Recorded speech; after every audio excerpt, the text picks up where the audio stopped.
আমার শখটা যেন আমার আল্লাহ পূরণ করে, আমি যেভাবে চাচ্ছি। জাস্ট শুধু ডিম খাওয়ার জন্য, বাচ্চারে দেশি ডিম খাওয়াইলে ভালো। এর জন্য নিজে পালন করে যদি ডিমগুলা খাই ভালো না? দেখেন কতক্ষণ ধইরা এই মুরগিটা ঘুরতেছে ওইটার ভিতরের বাচ্চাগুলা ঠোকরানোর জন্য। দেখছেন কি করতেছে? দেখেন একটু কি করে। আমি অনেকক্ষণ যাবত এখানে বইসা রয়েছে, ওদের এগুলা দেইখা নিজে নিজে একা একা হাসতেছি। আসলে কি করে দেখছেন? দেখেন কি করে।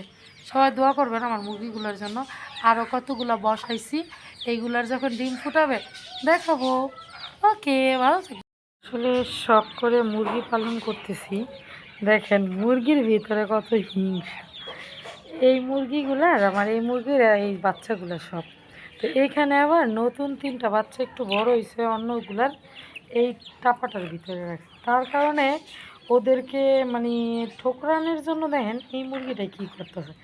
আসলে দেখছেন পশু পাখির ভিতরে কত হিংসা, তাই না? পৃথিবীটার ভিতরে যে আল্লাহ কী করে দিয়ে রাখছে আল্লাহই ভালো জানে। তো সবাই দোয়া করবেন আমার মুরগিগুলোর জন্য। আমি যেরকম শখ করে পালন করতেছি, আল্লাহ যেন আমার শখের মধ্যে বরকত